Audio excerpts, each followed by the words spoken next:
All right. And good morning, everyone. And welcome to today's session of A Course in Miracles, sponsored by Truly Foundation. And my name is Oliver, and I'm your host, your temporary guide, your temporary coach, as we but again take another step up the ladder of transformation. And I am delighted to be here as we look at a new lesson 262, out of the Workbook for Students section of A Course in Miracles. And I'm delighted, very delighted to be here on this chilly, just chilly Saturday morning. But it is such a delight to get to do this each and every day. It's such a commitment, such a thrill to be able to be a spokesman for reality. That's what I say I am. A teacher of God, a teacher of advanced spirituality, which is what the purpose for us establishing this nonprofit organization called Truly Foundation. And so let's get into the lesson. Let's not delay and get right in. Let's jump right in.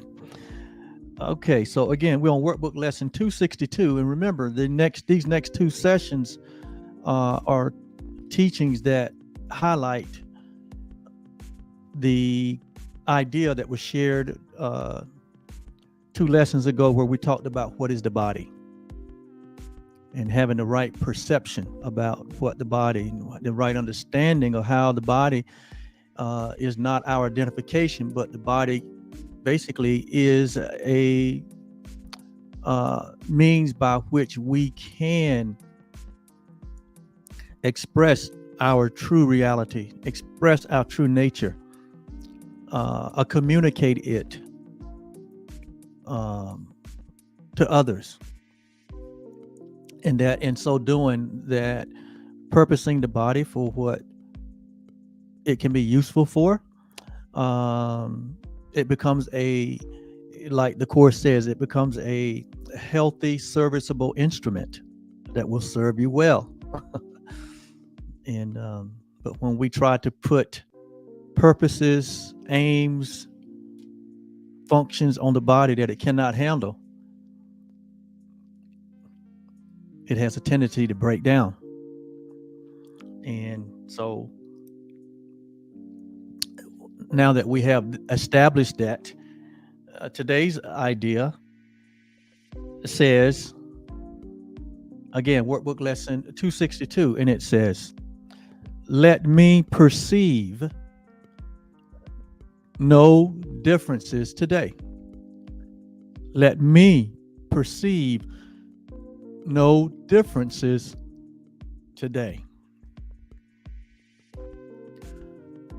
Here, the lesson or the thought for today has to do with our perception. Our perception has to do with how we interpret things in this perceptual world.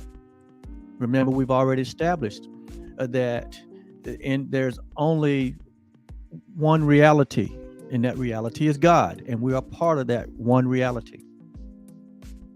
And in that reality, there is no need for perception.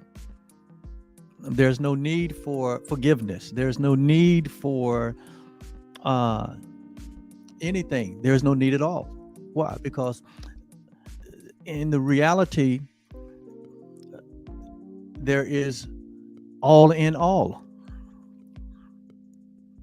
Everything is absolutely, unequivocally perfect. And in that reality, we call that reality God, or we call that reality love. We call that reality heaven. These are just names that we give it. And when we give it a name, it puts a limitation on it. So there's no one word or no combination of words that can adequately describe what reality is, that can adequately uh, create a complete whole picture of what reality is, of what God is, of what love is, of what the truth is. So we're using languaging here that is very limiting to try to explain something that is unlimited. But we have to use some languaging in order to communicate in this perceptual world. And so here we have established that which is real it is what it is, and it can't be threatened. It can't be changed or altered. It represents God. It represents love. It represents absolute perfection. And then on the other hand, there's what we call the world, that which is unreal, which we call the world of perception, which has its basis in time and space, and has its basis in beginning and endings. It has its basis in interpretation. And that's this physical world experience that we're having, where there appear to be a multitude of bodies that exist separate and apart from each other, separate and apart from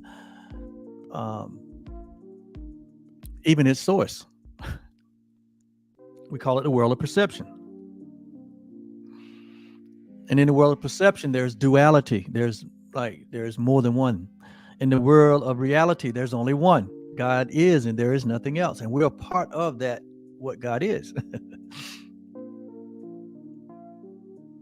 And knowing the difference between the two, it's what the Course says, therein lies the peace of God. Realizing there's a reality and then there's an unreality. And here we find ourselves kind of stretched between both. But in reality, that is not the case. There's only the one. And so we say non-duality is reality. In other words, oneness is reality. God is, and there is nothing else. So non-duality is reality. And duality is not reality. Oneness is. So our experience here in this three-dimensional, what they call this three-dimensional world, by what the Course says, even by what other spiritual documents say, is only a temporary experience. This world, time and space, is only a temporary experience. It's not permanent. All matter, all form is not permanent. It's only a temporary projection. It's a temporary projection. And so, because we are here, the Course here is here as a tool to help us to train the mind to perceive correctly based on oneness, based on reality, and not to perceive based on what unreality, not to perceive based on what separation, because we'll come to the wrong conclusion, or we'll come to a false conclusion. Put it to you that way. One conclusion is that we would think that we were one conclusion, and basing our perception on separation is that we come to the conclusion that these bodies is our identification, is who we are, and we are not these bodies. But the body can become a healthy, serviceable instrument to be used to be the expression, the means by which we express our true reality or our true nature, which is love. I hope this is making sense. And so today we're going to look at the idea that let me not perceive nor no differences today. So today's idea is that we're going to look into right perception, or the Course calls it true perception, so that we're not self-deceived. so that our perception is in alignment with reality. It's a choice we make. Why do we want our perception in alignment with reality? Why? Because we want to what? We want to be true to our nature, which is love. We want to be in harmony with that which is infinite, that which is impersonal and self-aware, which is our true self. We don't want to be out of alignment. We don't want to be in disharmony, because it leads to dysfunction, and dysfunction leads to what? It leads to what? Suffering, pain, discouragement. When we try to make something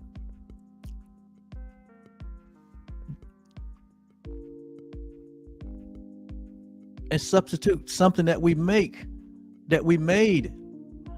with, when we try to substitute something that we made with reality, we don't want to do that. That is very painful. When we try to create a purpose and a will of our own, when that has already been established in us, when we try to give value to us, or to give value to things which has already been established. There's one God, there's one creator, there's one Lord, there's one Father that is the creator of us all, and he has placed value on that which he created.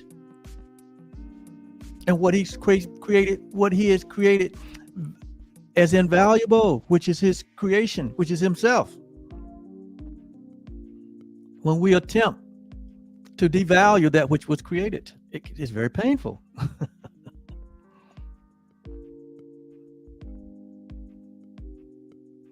When he has already established the purpose for which we were created, and we try to what? Add purposes or repurpose what we were created for. It's called going prodigal. It becomes very painful.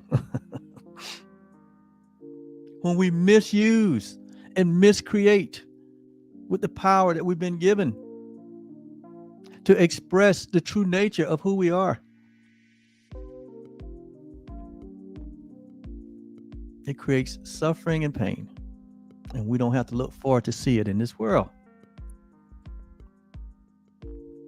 So our goal is harmony. Our goal is oneness. Our goal is alignment. We call it transformation. And it happens through the renewing of the mind, where we let go or release the thoughts that are not reality, and we embrace the thoughts of God, which are true and true always, especially about and concerning our identification, our role and our function.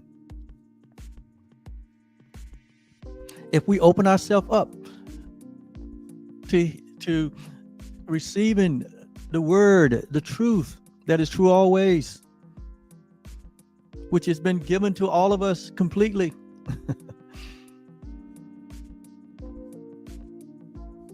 then we could step into the joy and the peace and the happiness and the contentment and the fulfillment that is ours, which is our inheritance. And thus you have truly foundation. That's our goal, is to help bring this awareness to all humanity. That which like Paul said in scripture, that which I receive, give I unto you. That which I have experienced, give I unto you. So one must first accept the atonement for themselves before you can share it. One must be healed before you can be a healer. There's many unhealed healers that have gone out into the world and are making a mess with bad information. But here at Truly Foundation, we are all about advanced spirituality, so that we can all advance, so that we can all awaken, so that we can all be enlightened, so we can all be born again, whatever term you want to use. So we just be ourselves, our natural, infinite self. So we can just relax and be at ease with our true nature, our true self, which is happiness. Where there's no happiness, that there is misalignment. Nothing else, just misalignment. So we're here to help get all of ourselves realigned to the truth, to remember the truth that is true always. And so perception is important in this process. So how do we perceive? Today we want to perceive no differences, no differences. Because in the perceptual world, the perceptual world is built on what differences. All these different things that we've made, all the different things that are in the world, are not there to communicate to you that oneness is reality, but it's there to communicate to you that oneness is not reality, but that separation is real, that everything is divided, that we're not joined, that there is no unity, but there's disunity. That's what this natural world would communicate to you based on just using your sensual faculties, and will convince you that oneness doesn't exist, that everything is separate, that we are separate from one another, and that we're separate from our source. That God exists somewhere else and we exist here. That's what the idea is, to keep us from the truth.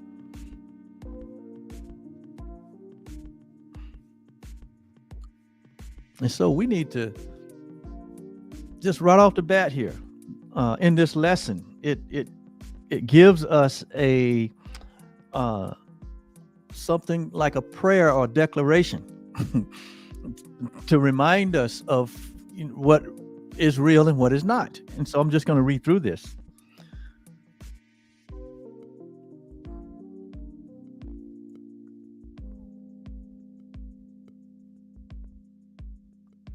It's like a conversation that we're having with our Creator.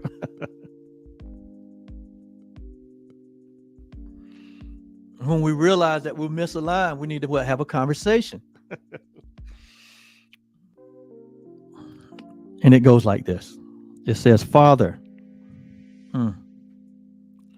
you have one Son. Right off the bat, it establishes that God is what? The Father and Creator and author of life. And that the one God and Father of us all, that breathes us all, that sustains us all, establishes right here off the bat that you have one Son. This word Son represents creation. You have one creation. You have one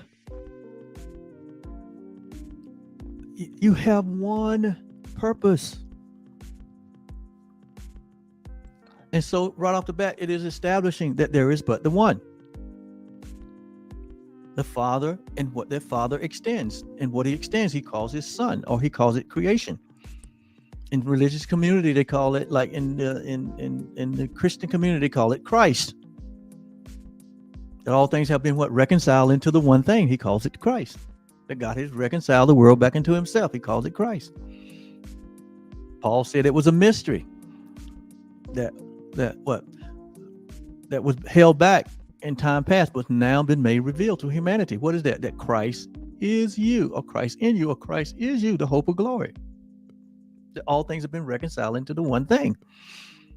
That's just one idea of it. There's other religions, other paths use different wording or idea to promote the same thing, that there is only but the one. So here we start off right off the bat. You have to start from there. In reality, there's only oneness. There's no duality. There are no opposites.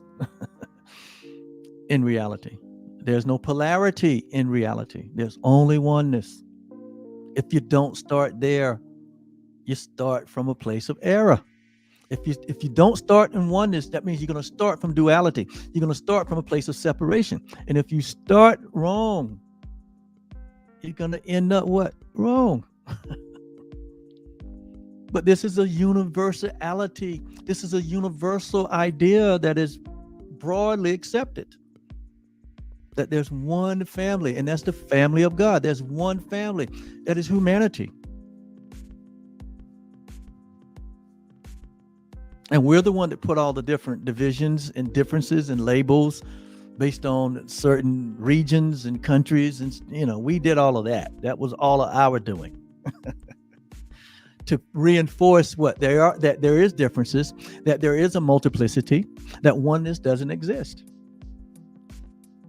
And so it promotes what? Individuality. That it promotes the 8 billion versus the 1. That there is a difference. That's wrong perception. That is a perception that leads to pain and suffering. But when we acknowledge that there is only the one, and that we're all a part of the one. Father, you have one son, you have one family, you have one creation, and we are it. And it is he, this one son, this oneness, it is this that I would look upon today. I would see everything through the foundation of oneness. Because it is in seeing everything through the eyes of oneness, then there is no difference. But when we choose to look through the eyes of duality, multiplicity, then we have made up so many enormous differences. It's almost like Humpty Dumpty did fall off the wall and broke into billions and billions of pieces. And there's a tremendous amount of disharmony and misalignment all over the world that's creating chaos. And that's what comes out of believing that there's more than the one thing, that there's more than the one thing. There's only the one, and we are a part of that one. Not as separate parts, not as individual parts, but as oneness joined as one. There's only the one. God is. Therefore, I am that I am. And so this is the perception that we want to have. Why? Because this is true perception. If you're going to be in a perceptual world where it requires what? Interpretation. You want to be able to interpret correctly. And God is saying this is the only way you can interpret correctly. It's having your interpretation founded into one. So it is he that I would look upon today. The one creation of God. He is your one creation. Okay, here it is right here. This is God's one creation. God only created one thing, and God created one thing before the foundation of the world, before the idea of a world or of duality ever entered. So we're if you notice, to think this way, you cannot think with the limitations that this world will have you to think with. No, we have the capacity, we have the imagination, we have the wherewithal to think with the mind of Christ, to think the thoughts of God. So God is saying, okay, let's go on this, come go on this journey with me. I'm taking you back to eternity past. Open up your mind and let us reason together. I want your thinking to transcend the limitations of this world. I want your thinking to transcend the human history that's been documented. He said that's very limited. That's low vibration stuff. God said, no, you have within you the memory of eternity. It's in all of us. And it has no form. And it's certainly not limited to time and space. What we're talking about here transcends time and space. It transcends a human experience. And we have entered into the mind of God. We can think on that level. Why? Because we have equality with God. We can think on that level. Why? Because there's only the one mind. It's called the mind of Christ.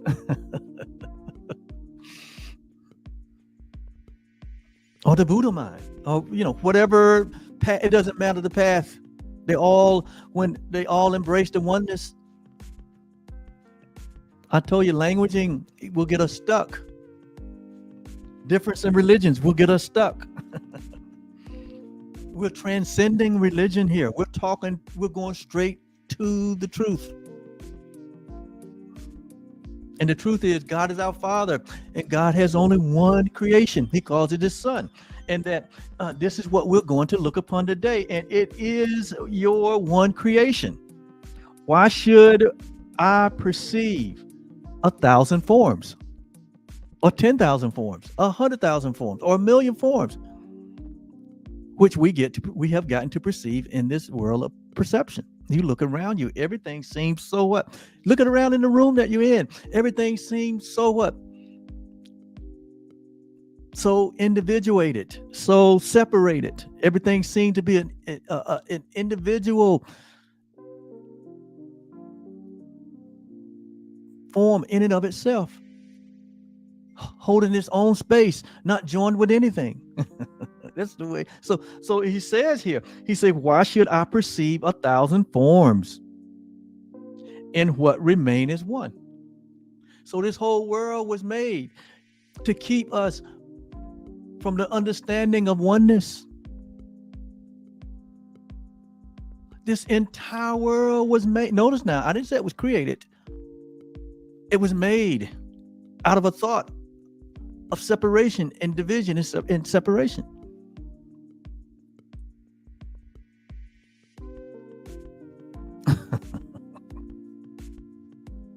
That's why we call it a dreamlike world. That's why we call it a world of illusion. It's not real. It's temporary. And it wasn't designed to promote oneness. It was designed to keep us blind to the reality. It was designed to keep us on the prodigal road, to keep us believing that we're separate from our Creator and separate from one another. And it has done a good job. It has done a good job. Like when I was growing up, they say, oh, that's a good snow job. Or like the Course says, or the Bible says, or other religions say, it's called self-deception. We have deceived ourselves by what we made to be a substitute for reality. There is no substitute for reality. There's only reality.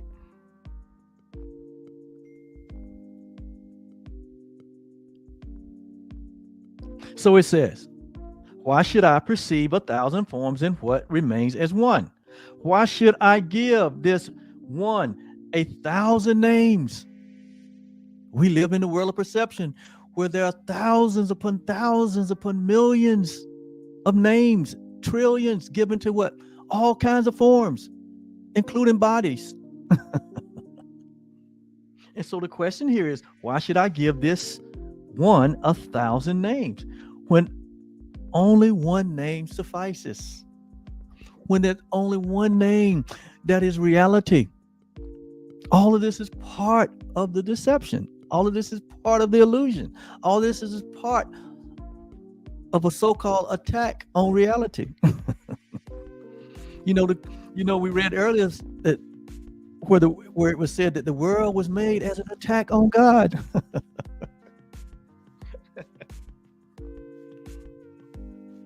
I know that idea may be startling. I know that idea may be way beyond what you have thought of. But we're taking you on this journey. Come on, you can go.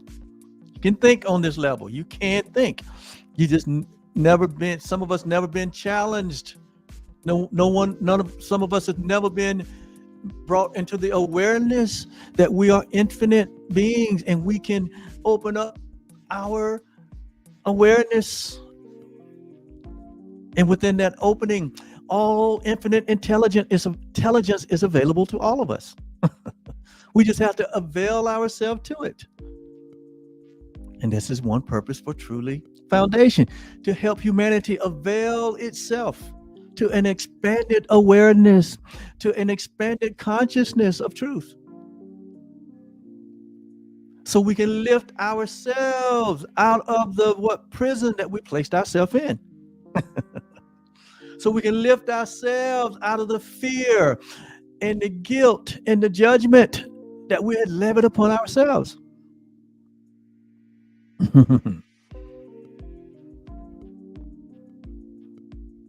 And so why should I give this one 1,000 names when only one suffices?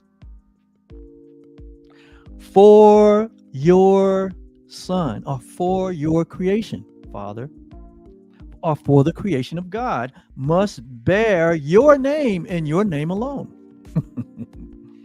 But why? Because there's only one. And what is the name of God?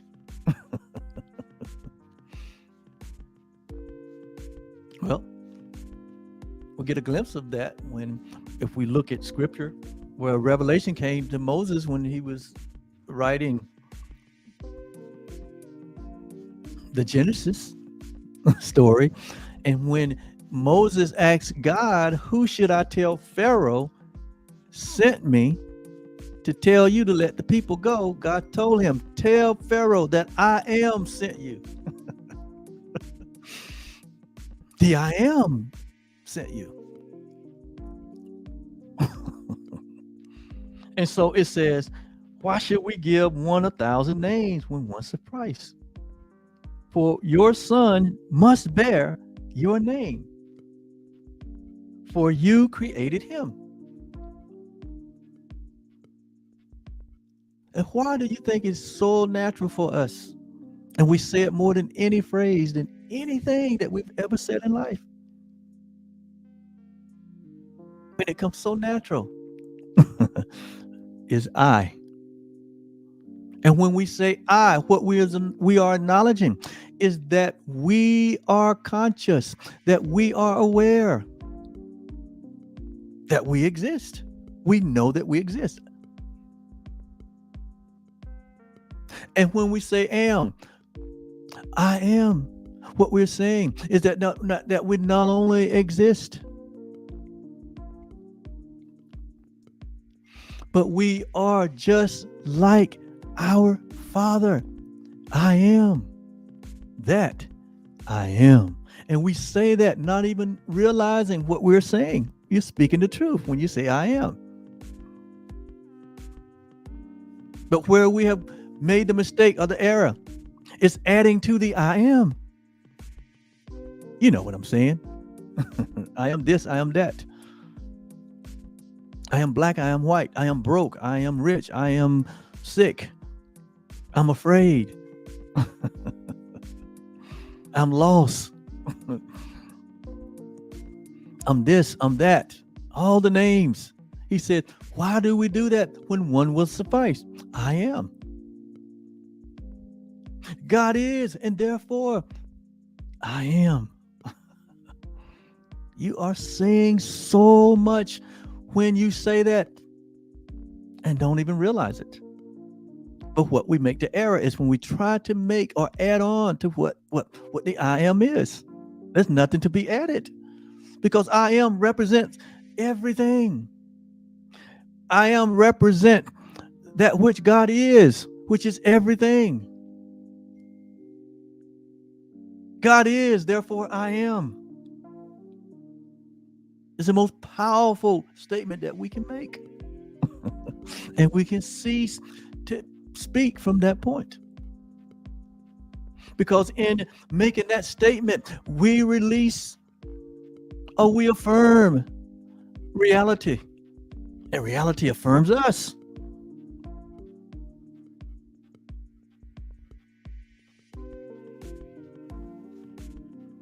Life and death.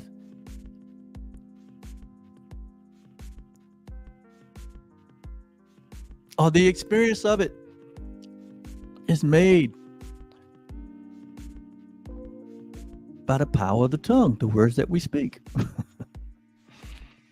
Therefore, we ought to be vigilant about our words, to only speak empowering words.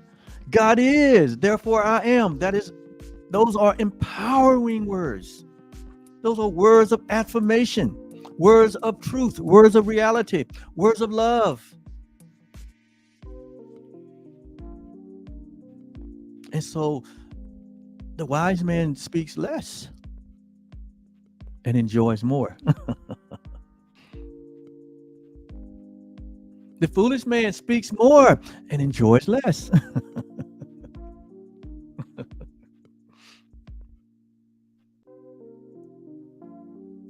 I don't want to say anything else. I don't want to say anything else because I don't want to what? I don't want to add to what can't be added to. God has given us everything. We have everything. All things are ours. There's nothing else to have or to hold. Behold, we are, like Paul says, behold, all things are ours. And he's not just talking about material things, because those are temporary things. But the things that Paul is talking about is all that God is ours.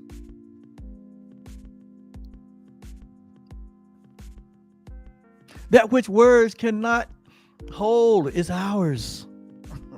That which words cannot describe is ours.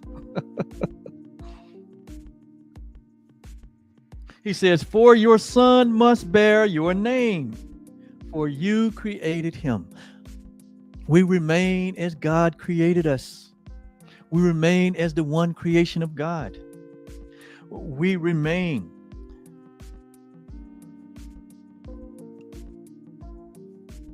as the one name that God has given. One will suffice. And we bear that name. We bear that nature. We bear God's essence. That is the name. Name here means nature.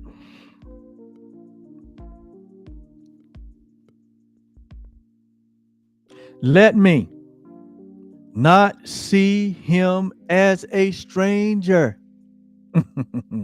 Not let me see who as a stranger? To his Father. Let me not see the one creation of God as a stranger to his Father. Let me not see humanity as a stranger to myself or to our Father. Let me not see the one Son of God, the one creation of God, who we are, as a stranger to our Father, nor any stranger to ourselves. So that when we look out among the population of humanity, he's saying when we have correct perception, true perception, we see the face of oneness in everyone. We understand that there is nothing but the one. That we're seeing ourselves, that we're seeing the creation of God, that we see God.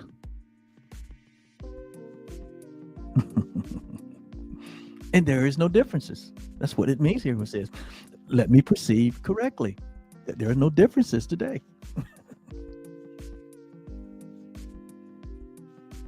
Wrong perception would have us see all of humanity as these individuated selves, separate from us, ununited with us, divided from us, separate from us.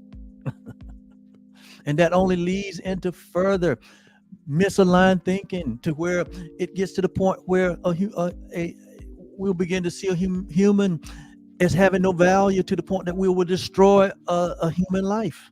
That's where this comes from. It comes from the wrong thinking, that someone would take the experience of life from another. That's where it comes from. Wrong thinking. Oh, you think war and fighting, that's where it comes from. Low vibrational thinking, complete error and complete error and mistakenness in our thinking. For he, let me not see another individual as a stranger to myself or a stranger to God. It says, for he is part of me. I and you and me. Get it? What Jesus said. For he is part of me, and I of him. See, when you get this, you won't have to worry anymore about the evil that you see in the world. It won't be a part of your life, in the sense that you begin to see the face of Christ in all humanity as your very own self. And it makes it now easy to love yourself. Even if the appearance or the perception of yourself may be misaligned or in disorder or in dis-ease because of wrong thinking, but you will, in your own perception, see as God sees. Only the one. For he is part of me and I of him. And we are part of you, God, who are our source. God is our source. God is our Father. God is our sustainer. God is our everything. Eternally united in your love. All of us eternally united in the love.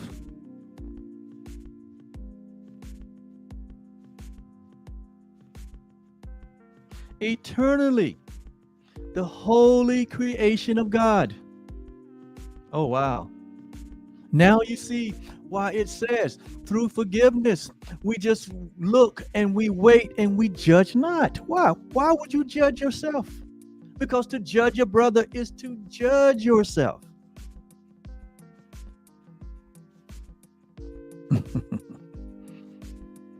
And now you see how the whole entire history of the world has gone wrong. It's because of a wrong perception that came from wrong thinking. It came from a tiny bad idea to say, what is it? What would it be like to be separate from God? It's impossible. Why would you entertain that? And we have all entertained that. What it would feel like to be separate from one another. And we have all entertained that by making what differences? But we are setting, the course is setting the record straight, that our minds may be renewed, that our minds may align, and it could come in harmony with the truth that is true always. So that what we experience the peace of God. And so with that said, on that foundation, on the foundation that our Father has only one, or the Father is only one, and we are inclusive in that oneness. That's the foundation. The foundation of our life is oneness. And if we try to make the foundation something else, then we become totally off balance. We become totally self-deceived. That's what Paul meant when he said there's no other foundation that can be laid other than the foundation of oneness. He calls it Christ. But it's the foundation of oneness. There is no other foundation that can be laid but the truth. The truth is that we're all one. And we're oneness joined as one. And there is no one excluded. No one. To exclude no one is to exclude anyone, is to exclude everyone, to exclude everyone. Because it's not complete. God is not broken up into thousands of pieces. God is not broken up. God is not separate from himself. God has not separated himself, nor has he separated his creation, his extension. Love remains intact. Love is all there is. Love is who we are.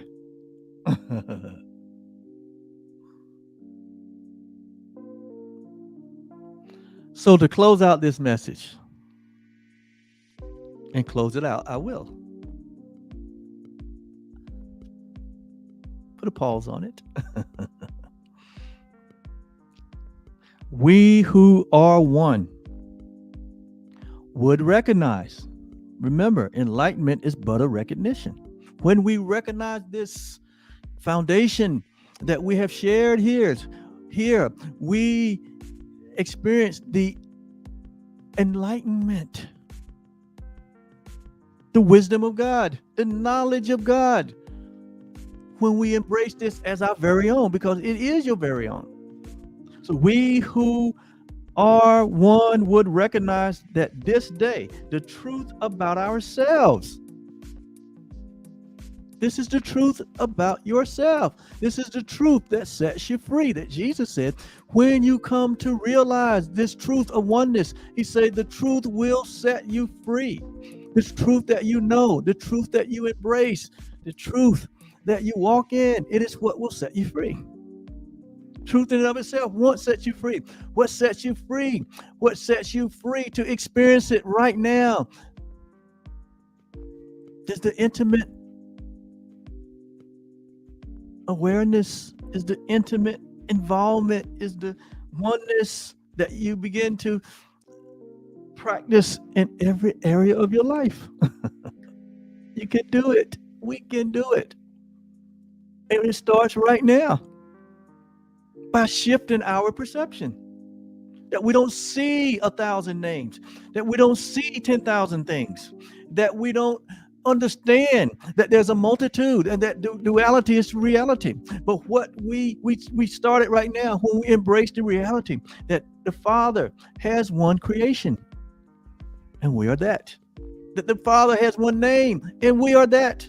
That the Father has one purpose, one will, and we are that. That's when it starts. when we recognize it and we embrace it for our own, we will come home. That is what coming home means. Embracing the truth that is true always. That is what coming home is. And rest in unity and oneness. Notice what it said, and rest in unity, because without unity, there is no rest. We experienced that on so many levels. Where there's no unity, there is no rest. Where there's no oneness, there is no rest. Where there's no equality, there is no rest. There is no love. Where there is separation and division and differences,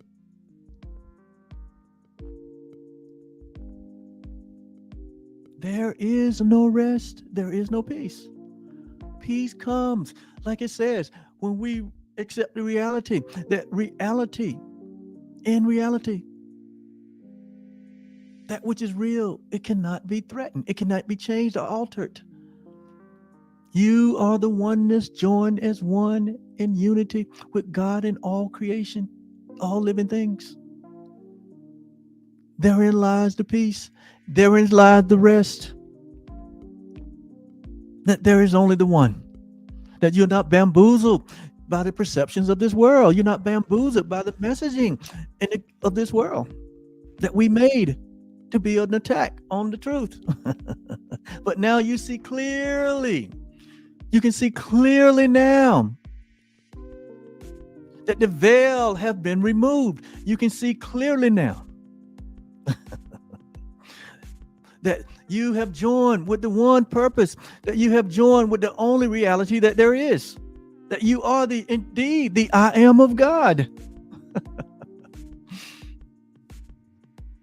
Hallelujah.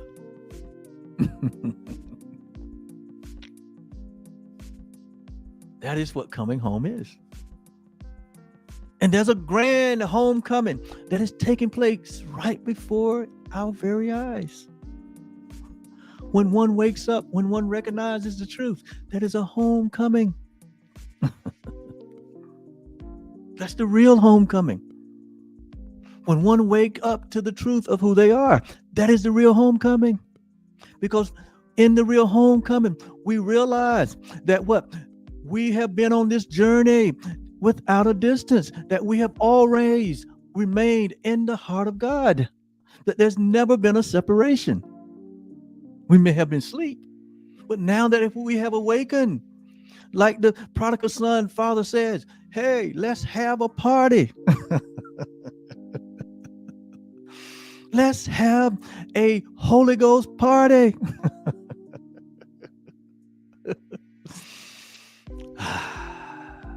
And that's what we all have. We have that experience. We have a holy party. And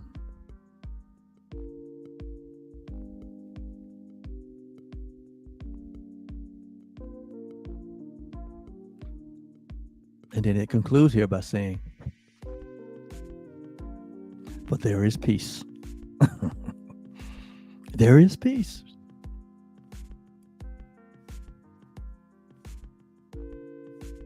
Peace is not an effect. Peace is an aspect of who we are.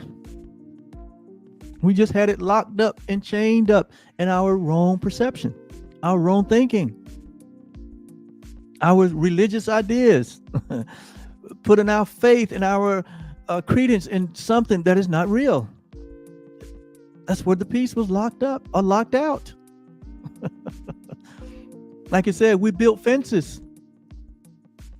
You know, fences are built to what? Keep things out and to keep things in. But in reality, there is no fence. There are no boundaries. We come to realize that we are part of this boundless, universal, never-ending, infinite, eternal reality.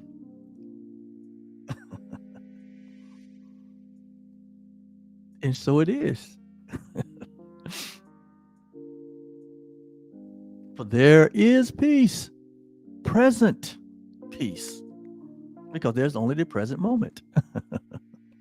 And in this present moment, as we embrace these realities, we're embracing it for eternity, because eternity is present. Eternity is now. It's not something out in the future. Your eternal self, your eternal experience is right now. And nowhere else can peace be sought or found. Nowhere else. Why? Because there is nowhere else. Peace is only found where God placed it. And God placed it right smack in the middle of you. And it is the grace and peace that is multiplied within you through the knowledge, through the knowing. It only comes through the knowing. It only comes through the recognition of your true identity, your true oneness with God and with each other. You can't get around it. You can't get over it. Oh, we need to get over. What we need to get over, what we need to release is anything other. And that other is the illusion of being something else. We're not. We remain as our Father has created us in holiness, in innocence, in righteousness.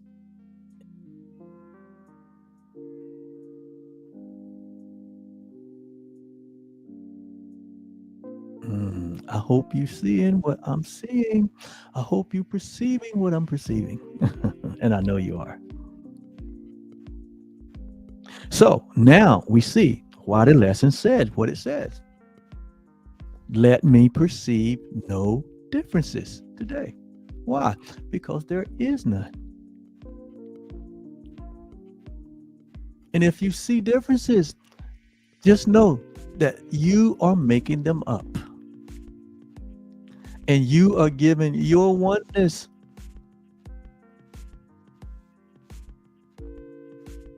over. In fact, you're giving your peace. You're giving your rest. You're giving your very best over to an illusion. Just know that you're doing that.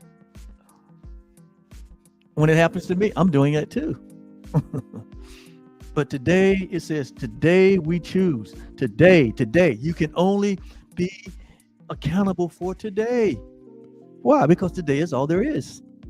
Let the past go. It doesn't even exist. You can't live into the future. It only creates anxiety. But today is the day of your embracing the promises, the value, the gifts, the all in all. That is yours. It only matters today. So today is not the beginning. It is not the end. It just is your life this day. Don't have to be concerned about what doesn't exist. Don't have to be concerned of what might happen. But in this day, in this moment, peace is only found in today, in this moment. In the presence, there's fullness of joy and pleasures forevermore. Right now, that's all that matters. So the next moment that you encounter differences, know that is based on a false or mistaken or erroneous thought. Say no, there's only the one. I'm oneness joined as one. And so you see God in everything, all joined together in unity. Everything now becomes what? Everything now becomes what? The one thing. When you can see the one thing in the face of multiplicity, temporary multiplicity, you are seeing, you are perceiving with the mind of Christ, the mind of God. And so it is. Thank you so much for your attentiveness today. Thank you so much for workbook lesson 262. What a lesson, man. What a lesson. Well, this is just another thought. Added to another thought and another thought and another thought. Our thoughts become endless. As we practice this, we realize that we are part of an endless thought. An idea that has no bounds. We are indeed a part of eternity. We are indeed infinite and impersonal because we all share the one. And we are self-aware of this. We are the I am. To be self-aware is to know that I am. That I am. That's what self-aware means. And we're self-aware beings. All right. Thank you so much. We'll be back for the next edition, the next session of Truly Foundation and a course in miracles. And we want you to join us. We want you to join us. That's Truly Foundation. Yes. And a course in miracles. Thank you so much. See you next time. Bye-bye.